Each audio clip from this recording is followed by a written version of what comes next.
And good morning, everybody. It is Monday, August 2nd. We are into August already, and you have reached the Talk About Your Community LinkedIn live stream. I'm your host, Todd Nielsen with Clocktower Advisors, and I hope you had a wonderful weekend. It's good to see you out here again. Hope to catch everybody's comments in the chat.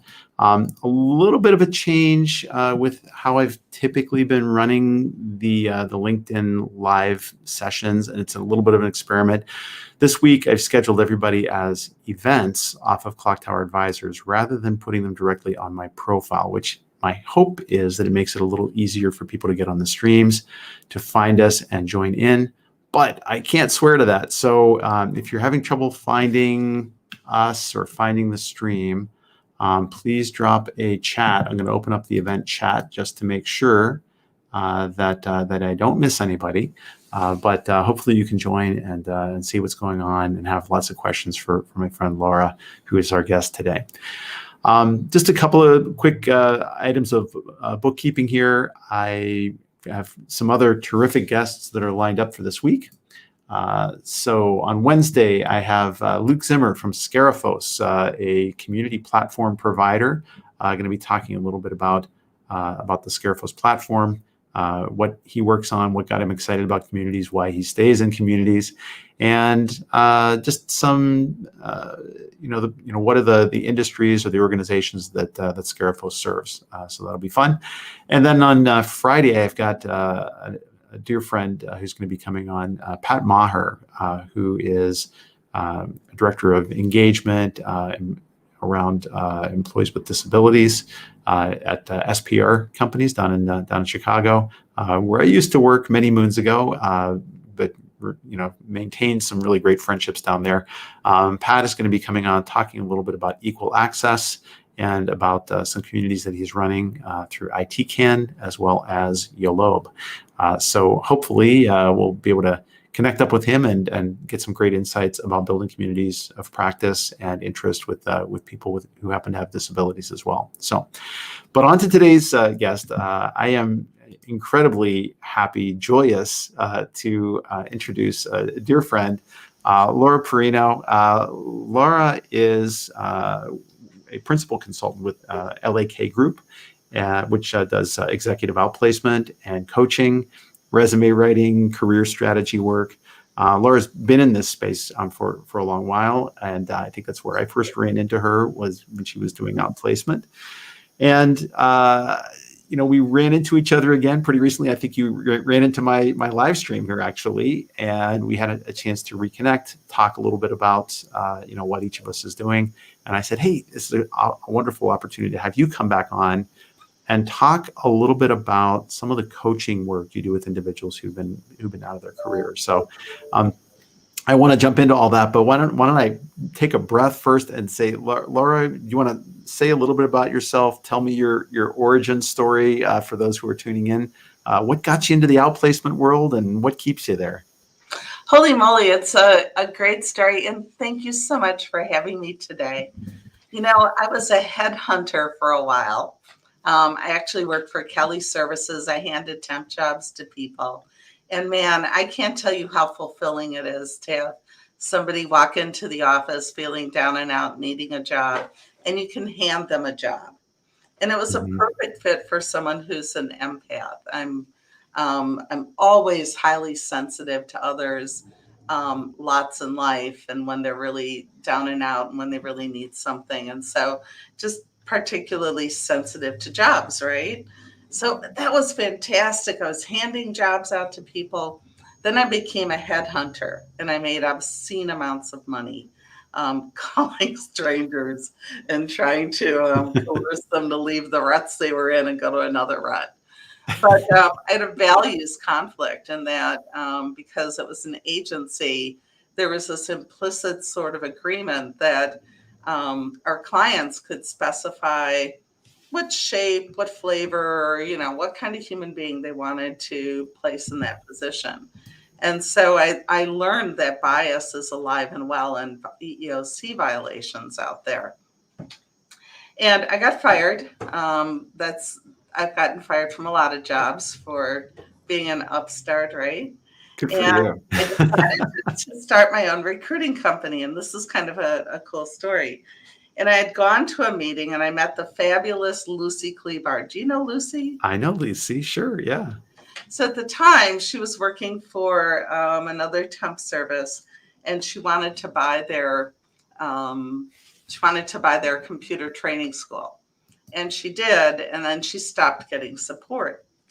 And I had just started my own recruiting business, and I was sitting there in my office saying, I don't want to recruit anymore because I don't want to be part of this EEOC violation stuff.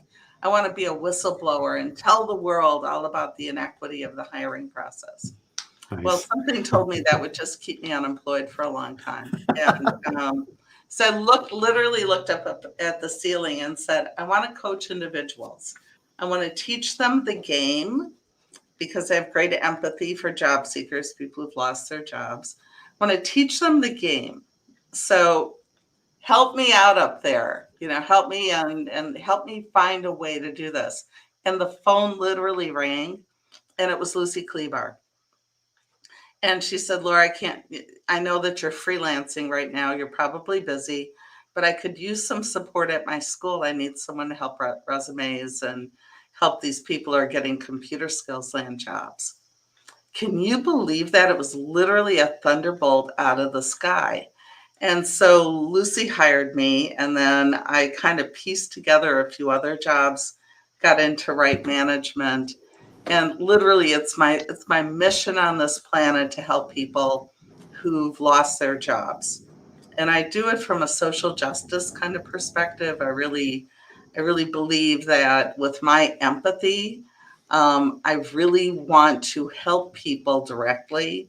And again, for me, it's justice, right? Mhm. So I found my way into right management, and then a couple of years ago, Mike Milstead, president of LAK, recruited me out of Manpower, and now I'm in this very small boutique kind of consulting firm, and That's that's my story amazing. of origin. Probably Yeah. way more than you wanted to hear. No, it's wonderful because I think we share some elements of that origin story. I came into the professional world as a recruiter and Mhm. did tech recruiting for many years, and I think that I ran into you for the first time when you were at Right Management. I think that was when we Mhm. intersected, and I was still in the recruiting world whenever we first started interacting, but you kind of saw me through that journey because I ended up then progressing to doing Yep. more about social media, being an evangelist for social media platforms, doing more outreach. And then we had this magical thing that happened in common called the Job Camp event around 2008 during the big downturn. And I think for me, it was a watershed moment, anyways, Oh my where it was a gosh. career pivot. And you and many others who were involved with that event had a chance to help literally thousands of job seekers at that, over the course of about 4 or 5 events, and was just so grateful, for your involvement in that and helping people. And now I see that was totally part of your ethos. You were trying to bring that justice to the world, and shared that mission that I had, which was I hate job fairs. I think they're the worst thing on earth. Yeah, Um, you know, I really. I think they should be eradicated and help people actually get jobs. So I'm totally sympathetic to that story that you've described. Just hits me at home very much, very much. Um, so as part of your job in outplacement, you're helping people when they're at their lowest point. Yeah, and I always start out when I start working with a new person. I say there's two types of people in the world: those who have lost a job through no fault of their own, and those who've never lost a job. And those who've never lost a job will be your greatest critics, and they'll Mhm. also be usually a barrier to you moving forward. And it could be a family member, it could be a best friend, but there is so much judgment attached to someone who's lost their job. And especially, I don't know why people who have never lost a job have no empathy for people who do. And I think it's that judgment, don't you think, Todd? It's like, Mhm. you Mhm. must have done something wrong. And it's an epiphany when people experience being laid off and they did nothing wrong. It is an epiphany. It changes people. And I always tell people that job loss is going to make you stronger. It's going to make you nicer to other people, once you Mhm. kind of move through this, and it'll change you. I think you're right. And particularly, I mean, I think that you can be someone who's never lost a job and still be empathetic, but probably because you know somebody that you liked and respected that's been in that situation before. Um, I think it's the people that make judgments or assumptions about why somebody has lost a job, or they've never, like, I don't think anybody could be a recruiter or in human resources and talk to people who've been out of work and not be on some level empathetic about, or realizing like, wow, that could be me. I could be in that spot. Any of us could be there. Maybe I'm a Pollyanna about that. You've maybe run into more people, that have been in sort of the human help space that haven't been sympathetic. I feel like there are people though that are prone to judge and be judgmental about that, and that. Man, who wants to live that way? It's part of that anger culture that I think we live in, that desire to just be immediately judgmental about other people. And so what you're doing is so important. Well, I also think so. It was an amazing coincidence. Although I don't believe in coincidence, I believe in serendipity and synchronicity being the major forces I and love that. how Yeah. people, land jobs. But I was watching Sunday Morning yesterday, and they were doing a story on a man named Bob McKinnon, who wrote a sequel to The Little Engine Who Could. Oh, cute. Okay. Remember the little engine that could? Yes. I think I can. I think I can. I think I can. And it's kind of like this reflection on that Horatio Alger mentality we've always had in this country, that by sheer force of will and good moral character, you can get to wherever you need to go, right? Hmm. Hmm. And he rewrote the story that it was three little engines, and the little blue engine gets up over the hill, gets to the finish line, but his friends, the yellow and red engines, couldn't make it.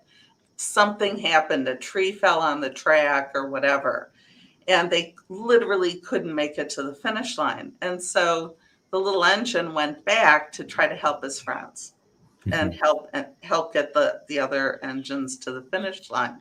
And they showed kids, reacting to this new version of the story. And his take on it was, we've got to be much more helpful to others, Hmm. especially in these times, because of all of the things that are going on. This is the first time we've got a generation of white people who are downwardly mobile. They're not going to have a better life, right? And this thing, people can't ask for help. I mean, it's just really hard for them. And empathy should go beyond just responding when someone asks. It's Yes. looking around left and right. Where's those other little engines? Why haven't they made that up the hill? And That's that we've got to be more active, right? That's powerful. That's powerful. I've been in some, personal or family situations over the last 2 years. And I think one of the big takeaway lessons that I've had over that time is, it's nice when somebody says, well, let me know if there's anything I can do, or tell me what I can do for you. That's great. But you know what? If I have to ask you for that, because basically I am, if not literally, I am falling down. I've fallen down and I'm bleeding. I don't need to ask you for, a bandage. If you don't know to help me to give me a bandage, or if you're not just taking that action, it's not really being that helpful to me. So I've really kind of taken that to heart, that if you're asking what you can do, it's already too late. Just do what you have to do. I mean, to be helpful. With all we've been through over this last year and a half, that's really struck home for me as a personal lesson. So what you're saying truly resonates. I think that's powerful. Well, there's actually three types of empathy, right? There's cognitive empathy, and that's perspective. It's like, I see you're struggling and I have empathy for you. Mm-hmm. And then there's actual emotional empathy, and that's where my heart's really with you and I'm sensing your feelings. And when you combine the two, in that we actually get into what we call compassionate empathy, that's where you actually stand side by side and you actually help that person. Mm-hmm. And, I want to put a plug in for a group called Dovetail. And it was 11 years ago during the big recession that a bunch of these people in our outplacement community decided they wanted to be able to get together once a month at night to help people who've lost their jobs and to literally stand next to them and continue relationships with them. And so at the time we had, hundreds of people. We meet at Alioto's on Highway 100, and some of the same people have been showing up month after month, year after year. And they come because they know the importance of standing next to someone and actually putting out a hand of support, making a phone call, making a connection for people. And I think that's the greatest gift you can give somebody who's in job search. It's that I'm going to show up and I'm going to support you. Mm-hmm.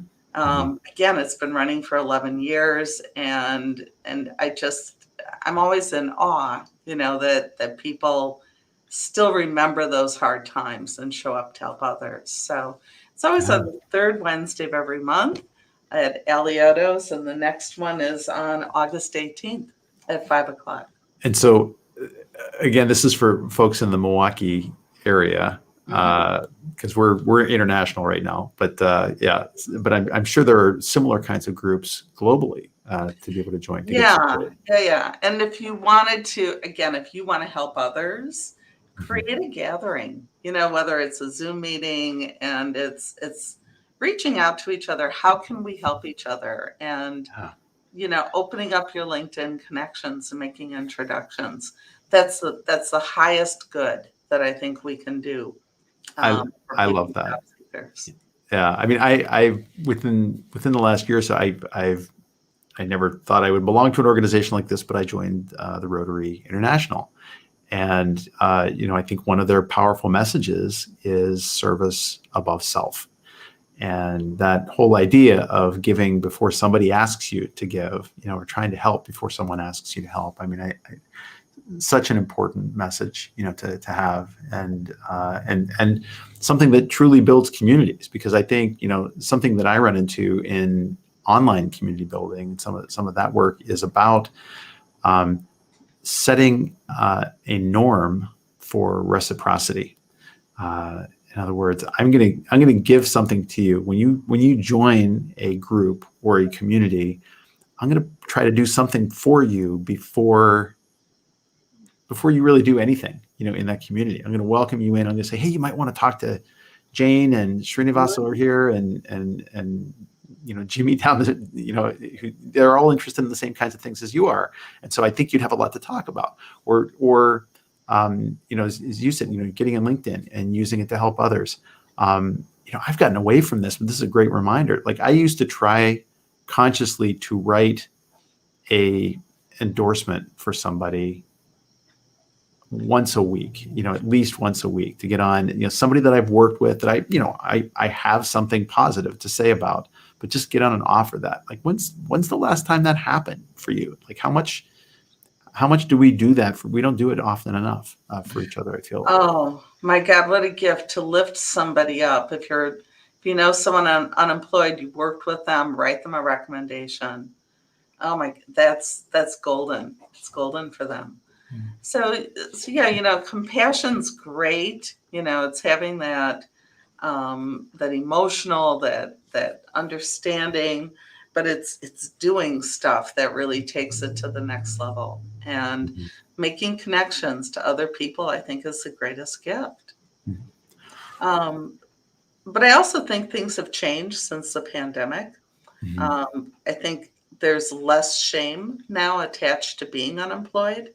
Mhm. I think most people have had their lives touched by adversity during this time. I think it's made, I think, more people more compassionate, but we still need a lot of help. We still need to really up our game when it comes to just it's just helping to build relationships and build trust with each other by being more compassionate and empathetic with each other. So on the topic of the pandemic, over the last year, that's obviously had a change on how many of us do our business, do our work. Helping people in outplacement situations, what changed for you? I would assume that there were more virtual consultations or more video-based calls like this. Uh, Hmm. how was that different for you? Was there an adjustment? Were there things that you noticed that were different than in a face-to-face kind of situation? Anything like that? Well, for me, it was suddenly going all Zoom instead of face to face. But I think it was knowing that people were really in worse places than they'd Mhm. ever been because they were so isolated. Mhm. And, in the past, I could invite people to a local group and have that companionship. But Mhm. it was realizing that the people I was helping, they were they were really grappling with big issues. There was more mental illness just in terms of depression and loneliness, and they were in a worse place. Mhm. They were Mhm. really in a worse place. And again, it was just taking that, learning how to be compassionate by video and communicating in a different way. That's a learned skill, isn't it? Yeah.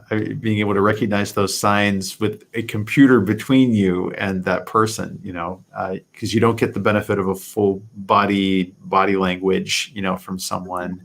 You've got to read other signs, or you've got to interpret a little bit better what's going on, with that person. It's a little trickier. Um, so, Laura, I think one of the big things on my mind is, where you've got expertise is around recognizing when somebody is in trouble or deep trouble. Do you have any kinds of tips or recommendations if somebody's hurting, sort of recognizing the signs and what kinds of things can I do as somebody who is active and trying to be helpful and compassionate in my community? What can I do to put them in a better place? How can I help? I think, first of all, being fully alert to people and their facial expressions and things like if your neighbor is not normally leaving and going to work every day, noticing your neighbor is not going to work every day and actually being outreach and noticing. I think that's first. Notice people. Mhm. And we tend to be so busy.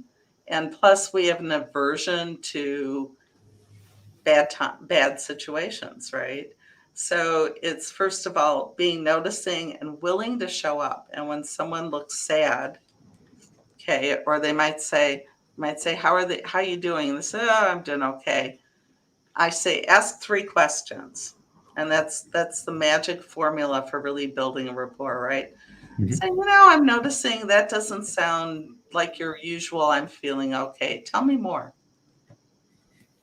So, Mhm. number one, be an active listener. And they might say, well, I'm feeling kind of low these days. So, what's going on? Are you sleeping okay? Is something going on in your life? And they might say, well, I'm kind of worried. I'm worried about my daughter going to school and, I've been out of work for a while. And then it's, well, gee, how can I help? Mhm. Let's grab a cup of coffee and talk. So I guess I'm making this very simplistic, but it's when people say, oh, I'm fine. Watch their facial expressions, listen to their tone of voice, and Mhm. then be willing to probe and be willing to be actively listening. Super powerful advice. And I think I always try to abstract this to online communities because it's obviously more difficult to tell in a text-based, sort of a discussion forum or a social media platform if somebody is having a hard time. Sometimes it only comes out if they're trolling or like have an extreme reaction to something, that like my first reaction anymore is, oh, I wonder what kind of day they're having. What's going on? Not why did they get so angry about that? That's, why are they being evil? That's usually not it. It's usually that somebody there's been a bunch of circumstances that have conspired to make them feel picked on and make them, act out in some way that's not their usual self. And so like I think we all need to remind ourselves, of that. As we live our lives now, just like you said, being aware and looking at it. But I think that's a powerful strategy, recognizing if something's different, recognizing if their world is different and observing it and saying, yeah, I noticed, you don't seem like your usual self. What's going on?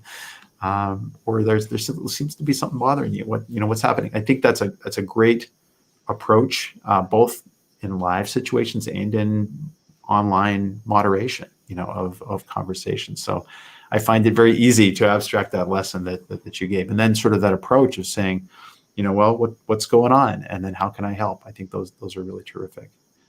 Yeah. And it's not, I think you can't be afraid of sharing a dark space with someone. And that's what we're really good at avoiding. We just don't want to go there, right? Let's just keep it light. Let's just ignore it. But if you notice somebody in a Zoom meeting, whatever, is just not themselves or holding back, it's reaching back out saying, hey, can we talk offline? Can we go take a walk together and saying, I'm just noticing you're not yourself. Yeah. Yeah. And oh my God, that could change the world. And when you say, so this is really intriguing. So you say, don't be afraid of sharing a dark space. You mean sort of relating our own difficult circumstances to that person? Well, when you want to help somebody, I do a little bit of self-disclosure in that, I've been dealing with some loneliness and depression too. But I think when people say, I'm really having a lousy day, have you noticed how many people will say, oh yeah, okay, great. Yeah, see you. So it might be willing just to sit and listen to someone share some really bad things going on with themselves, and do not problem solve. Do not problem solve. That's the worst you can do. Sometimes people, and men are good at that, right? Men like to solve problems, right? But it's holding space for them.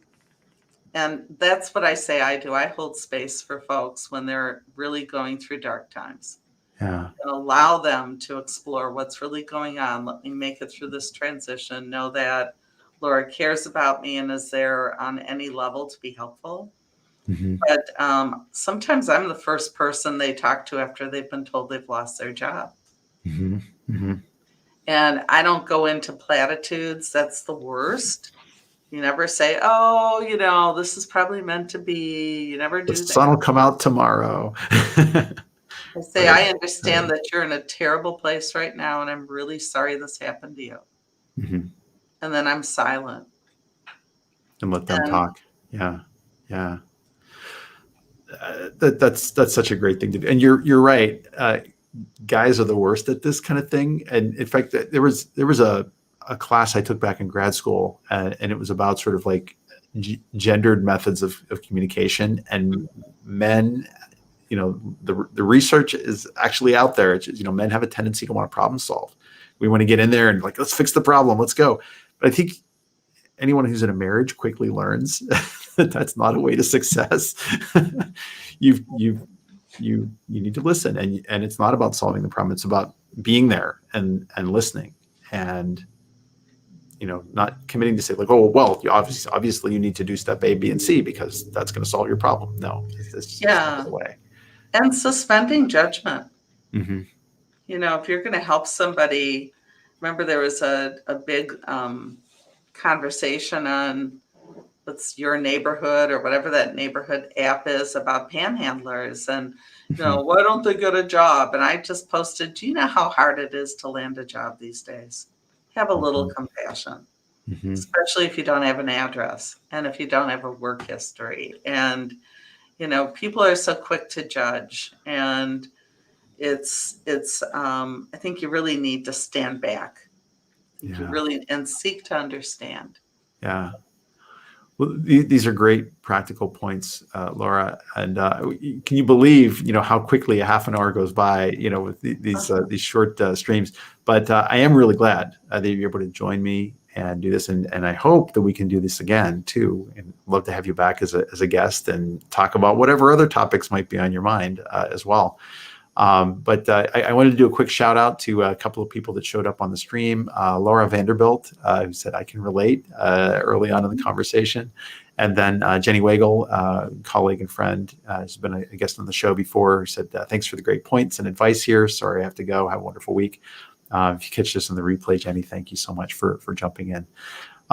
Laura, if somebody wants to get in contact with you and talk about their situation or get some help, what's the best way to reach out? They can reach out right to me on LinkedIn. If they message me, I have open messaging. I have an open profile. They can reach out. But Todd, just a shout out to you. We've known each other a long time, and I want to thank you for all the presentations you've done to my groups back in the day.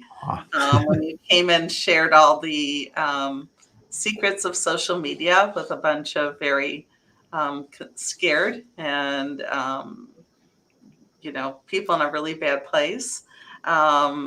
So, I've just always had great admiration and have always felt very grateful for our friendship. You've never, ever turned me down. Oh, I've needed you, and it's I just love mutual. and adore you. So thank you. Oh, thank you, Laura. It's absolutely a mutual feeling.